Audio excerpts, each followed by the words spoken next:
हरि ओम्। सदाशिवसमारम्भां शङ्कराचार्यमध्यमाम् अस्मदाचार्यपर्यन्तां വന്ദേ ഗുരുപരമ്പരാം. ഇന്ന് 18ാമത്തെ ശ്ലോകത്തിലെ വേദ്യ, വൈദ്യ, സദായോഗി, വീരഹ, ഇങ്ങനെ 4 നാമങ്ങളാണ് കാണാൻ പോകുന്നത്. ശ്ലോകം ഇതാണ്: വേദ്യോ വൈദ്യഃ സദാ യോഗി വീരഃ മാധവോ മധുഃ അതീന്ദ്രിയോ മഹാമായോ മഹോത്സാഹോ മഹാബലഃ. ഇതിലെ ആദ്യത്തെ നാമം 163ാമത്തെ നാമം വേദ്യഃ എന്നുള്ളതാണ്. വേദ്യൻ എന്ന് മലയാളത്തിൽ പറയും. അറിയപ്പെടേണ്ടവൻ എന്നാണ് വേദ്യ എന്ന വാക്കിന്റെ അർത്ഥം. ശങ്കരാചാര്യർ പറയുന്നത് നിശ്രേയസാർത്ഥിഭിഹി വേദനാർഹത്വാൽ വേദ്യ, മോക്ഷം ആഗ്രഹിക്കുന്നവരാൽ അറിയപ്പെടുവാൻ യോഗ്യൻ ആകയാൽ വേദ്യൻ. അറിയപ്പെടേണ്ടവൻ ആരാണോ അവനാണ് വേദ്യൻ. ഭഗവത്ഗീതയുടെ ഭാഷയിൽ പറഞ്ഞാൽ ജ്ഞേയം. സ്വസ്വരൂപം എന്ന നിലയിൽ ഭഗവാൻ തന്നെയാണ് പരമമായ ജ്ഞേയ വസ്തു. ഈ അറിവിനെയാണ്, ആത്മജ്ഞാനത്തിനെയാണ് ശ്രേയ പുരുഷാർത്ഥം എന്ന് പറയുന്നത്. 4 പുരുഷാർത്ഥങ്ങളിലുള്ളതിൽ ഏറ്റവും ശ്രേയസ്കരമായത്, ഏറ്റവും അഭിലഷണീയമായത് മോക്ഷം എന്ന ശ്രേയസിനെയാണ്. ഇതാണ് ശ്രേയ പുരുഷാർത്ഥം എന്ന് പറയുന്നത്. ഇത് തന്നെയാണ്, ഈ ആത്മജ്ഞാനം തന്നെയാണ് മോക്ഷം എന്ന് പറയുന്നത്.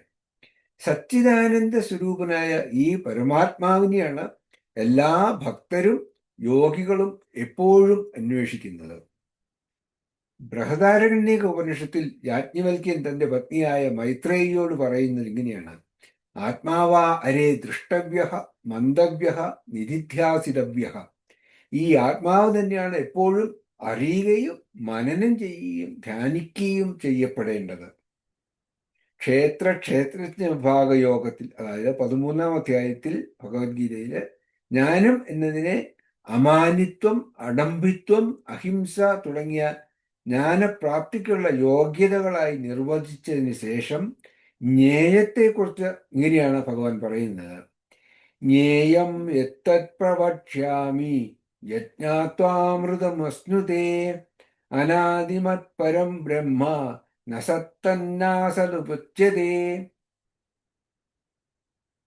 ജന്മമൃത്യു ജരാവ്യാധി സമർത്ഥമായ സംസാരത്തിൽ നിന്ന് മോചനം നൽകുന്ന അറിവിനെക്കുറിച്ച് ഞാൻ പറഞ്ഞു തരാം.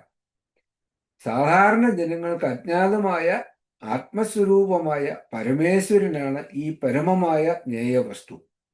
ഈ ആത്മസ്വരൂപത്തെ അറിഞ്ഞു കഴിഞ്ഞവൻ പിന്നെ യാതൊന്നും അറിയേണ്ടതില്ല.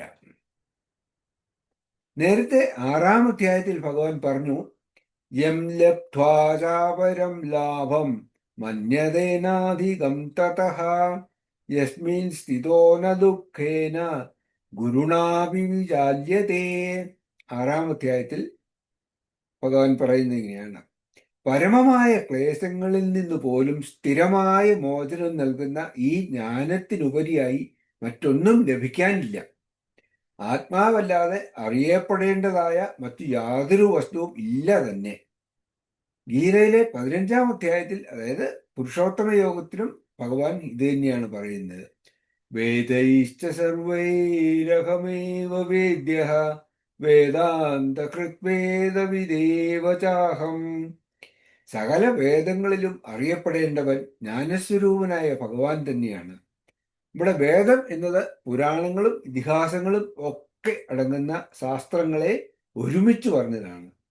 എല്ലാ ജ്ഞാനോപാധികൾ വഴിയും, എല്ലാ ശാസ്ത്രങ്ങൾ വഴിയും നേടേണ്ട പരമമായ ജ്ഞേയം ഭഗവാൻ തന്നെയാണ്. അതിനാൽ ഭഗവാനെ ഇവിടെ വേദ്യം എന്ന് പറഞ്ഞിരിക്കുന്നു. ഇനി അടുത്ത നാമം വൈദ്യ എന്നാണ്. വൈദ്യ അല്ലെങ്കിൽ വൈദ്യൻ. എല്ലാ വിദ്യകളും അറിയുന്നവനാണ് വൈദ്യൻ. സർവവിദ്യാനാം വേദിതൃത്വാദ് വൈദ്യ. സകല വിദ്യകളുടെയും അറിയുന്നവൻ ആകയാൽ വൈദ്യൻ. സർവവിദ്യകളും അറിയുന്നവനെ വൈദ്യൻ എന്ന് പറയുമ്പോൾ സർവവിദ്യകളുടെയും വേദങ്ങളുടെയും തന്നെ ഉറവിടമായ ഭഗവാനാണ് അവയെല്ലാം മറ്റുള്ളവരെക്കാൾ നന്നായും വളരെ വിശദമായും അറിയുന്നത്. അതുകൊണ്ട് ഭഗവാൻ തന്നെയാണ് പരമമായ വൈദ്യൻ. ഇനി വൈദ്യൻ എന്നാൽ അസുഖങ്ങളെ ചികിത്സിക്കുന്ന ഡോക്ടർ അല്ലെങ്കിൽ ഭിഷഗ്വരൻ എന്നും ഒരർത്ഥമുണ്ട്. സാധാരണയായി വൈദ്യൻ എന്ന് പറയുമ്പോൾ നമ്മൾ ഇതാണ് അർത്ഥമായിട്ട് എടുക്കാറുള്ളത്. എത്ര സമർത്ഥനായ ഒരു ഡോക്ടർ ആയാലും അവർ നൽകുന്ന മരുന്നുകൾ ഫലിക്കണമെങ്കിൽ ഭഗവത് കൃപ തന്നെ വേണമല്ലോ. ഭഗവാനാണ് ശരിയായ ഡോക്ടർ. അടുത്ത നാമം സദായോഗി എന്നതാണ്. 165 നാമം. സദായോഗി എന്നാൽ എല്ലാം സാധിച്ചു കഴിഞ്ഞവൻ, എപ്പോഴും യോഗിയായിരിക്കുന്നവൻ. യോഗി എന്ന് പറഞ്ഞാൽ എല്ലാം നേടിക്കഴിഞ്ഞവൻ എന്നാണ്. സദാ ആവിർഭൂത സ്വരൂപത്വാത് സദായോഗി, ശങ്കരാചാര്യ പറയുന്നു. എപ്പോഴും പ്രത്യക്ഷ സ്വരൂപനാകയാൽ സദായോഗി. കുറച്ച് വ്യത്യാസമുണ്ട് ഇവിടെ. സാധിക്കേണ്ടതെല്ലാം സാധിച്ചു കഴിഞ്ഞവൻ സദായോഗി. യോഗ എന്നാൽ അപ്രാപ്യസ്യ പ്രാപ്തി യോഗ എന്നാണ് പറയുന്നത്. അതായത് ഇല്ലാത്തൊരു വസ്തുവിനെ, നമുക്ക് ഇതുവരെ കിട്ടിയിട്ടില്ലാത്തൊരു വസ്തുവിനെ പ്രാപിക്കുക അല്ലെങ്കിൽ അതിനെ നേടുക, അത് ലഭിക്കുക എന്നതാണ് യോഗ എന്നതിൻ്റെ അർത്ഥം. പണമാണ് നേടാൻ ഉദ്ദേശിക്കുന്നെങ്കിൽ ആ പണത്തെയും അത് നേടാൻ ഉപയോഗിക്കുന്ന മാർഗത്തെയും യോഗ എന്ന് പറയാം. ആരോഗ്യമാണ് വേണ്ടതെങ്കിലോ അതിനുള്ള മാർഗവും യോഗമാണ്. ആരോഗ്യവും അത് നേടാനുള്ള മാർഗവും വ്യായാമങ്ങളും എല്ലാം യോഗമാണ്. അങ്ങനെ എന്തെങ്കിലും ഒരു ലക്ഷ്യം തേടുന്നവരും അതിനുള്ള മാർഗങ്ങൾ പിന്തുടരുന്നവരും യോഗി എന്നറിയപ്പെടുന്നു. ഭഗവാൻ ആപ്തകാമനാണ് എന്ന് പറഞ്ഞാൽ സകല കാമനകളും സകല ആഗ്രഹങ്ങളും നശിച്ചവനാണ്. നശിച്ചവൻ എന്ന് പറഞ്ഞാൽ സകല ആഗ്രഹങ്ങളും പൂർത്തീകരിച്ചവനാണ്. ഇനി ആഗ്രഹങ്ങളൊന്നുമില്ല, ഇനി നേടേണ്ടതായി യാതൊന്നുമില്ല. പൂർണ്ണ പുരുഷനായ ഭഗവാൻ എന്ത് നേടാനാണ്? ഇനി എന്തെങ്കിലും വേണമെന്ന് വിചാരിച്ചാൽ തന്നെ സങ്കല്പമാത്രയിൽ അത് നേടിയും കഴിയും. സത്യസങ്കല്പനാണ് ഭഗവാൻ. അജ്ഞാനത്തിൽ നിന്നാണല്ലോ എല്ലാ ആഗ്രഹങ്ങളും കാമങ്ങളും എല്ലാം ഉണ്ടാകുന്നത്. യാതൊരുവിധ അജ്ഞാനവും ഇല്ലാത്ത ഭഗവാന് യാതൊരു കാമങ്ങളുമില്ല, യാതൊരു ആഗ്രഹങ്ങളുമില്ല. അതുകൊണ്ട് തന്നെ പ്രാപിക്കേണ്ടതായിട്ടും ഒന്നുമില്ല. ഭഗവത്ഗീതയിൽ കൃഷ്ണൻ അർജുനോട് പറയുന്നു, 3-ാം അധ്യായത്തില് കർമ്മയോഗത്തിൽ പറയുന്നത്, നമേ പാർത്ഥാസ്തി കർത്തവ്യം ത്രിഷു ലോകേഷു കിഞ്ചന നാനവാപ്തമവാപ്തവ്യം വർത്ത ഏവ ച കർമ്മണി. അർജുന, 3 ലോകങ്ങളിലും ചെയ്യേണ്ടതായോ നേടേണ്ടതായോ യാതൊന്നും തന്നെയില്ല. എന്നാലും ഞാൻ സദാ കർമ്മനിരതനായിരിക്കുന്നു. തന്റെ സ്വരൂപം എപ്പോഴും നന്നായി അറിയുന്നവനായതുകൊണ്ട് സദാ ആവിർഭൂത. ഇതാണ് ശങ്കരാചാര്യർ പറഞ്ഞത്. തന്റെ സ്വരൂപം എപ്പോഴും നന്നായി അറിയാവുന്നവനായതുകൊണ്ട് ഭഗവാന് അജ്ഞാനമൊന്നുമില്ല. അതുകൊണ്ട് തന്നെ നേടേണ്ടതായും യാതൊന്നും തന്നെയില്ല. ഇനി പകർച്ചവ്യാധിക്ക് ചികിത്സിക്കുന്ന ഒരാളെ അല്ലെങ്കിൽ ഒരു ഡോക്ടർക്ക് അസുഖം വരാൻ പാടില്ലല്ലോ. ഈ രോഗം ആ ഡോക്ടർക്ക് വരാൻ പാടില്ല. ഡോക്ടർക്ക് അസുഖം വന്നു കഴിഞ്ഞാൽ പിന്നെ ചികിത്സിക്കാൻ പറ്റില്ല. അപ്പോൾ ആ അസുഖത്തിൽ നിന്ന് ഡോക്ടർ സ്വയം രക്ഷിക്കപ്പെടണം. വൈദ്യനും അതേസമയം തന്നെ സദായോഗിയുമായ ഭഗവാൻ എപ്പോഴും ഭവരോഗത്തിൽ, അതായത് സംസാര രോഗത്തിൽ നിന്നും മുക്തനാണ്. സാധിക്കേണ്ട കാര്യങ്ങളെല്ലാം സാധിച്ചതുകൊണ്ടും ഇനി സാധിക്കേണ്ടതായി യാതൊന്നും ഇല്ലാത്തതിനാലും ഭഗവാനെ സദായോഗി എന്ന് പറയുന്നു. അടുത്ത നാമം വീരഹ എന്നുള്ളതാണ്. 166. ഇതേ നാമം 2 പ്രാവശ്യം ഇനിയും വരുന്നുണ്ട്. 741-ലും 927-ലും വീണ്ടും ഈ നാമം വരുന്നുണ്ട്. വീരഹ എന്നതിന് ഇവിടെ എടുക്കുന്ന അർത്ഥം ശത്രുക്കളെ നശിപ്പിക്കുന്നവൻ എന്നാണ്.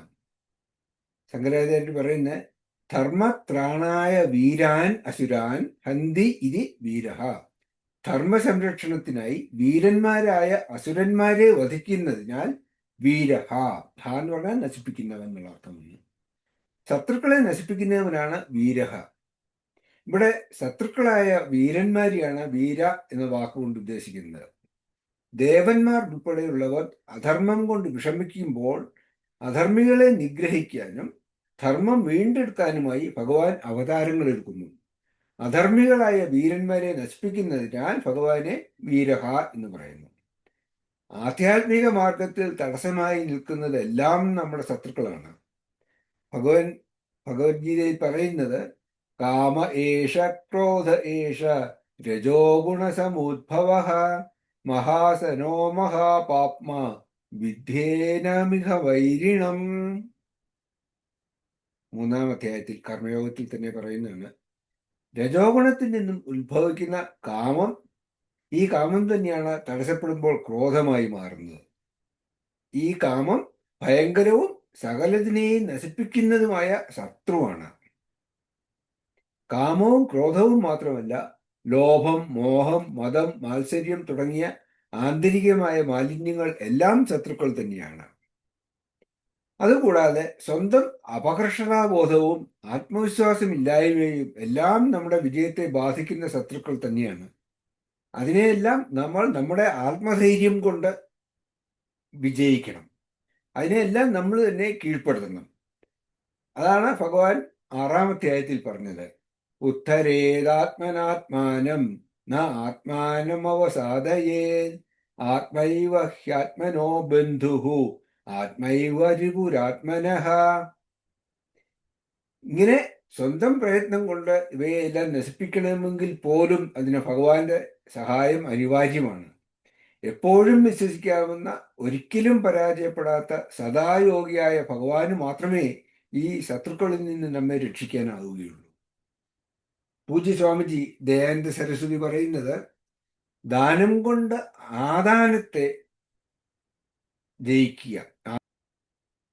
ആദാനം എന്ന് പറഞ്ഞാൽ അർഹതയില്ലാത്തത് സ്വീകരിക്കുകയും പൂഴ്ത്തിവെപ്പ് നടത്തുകയും ചെയ്യുന്നതാണ്.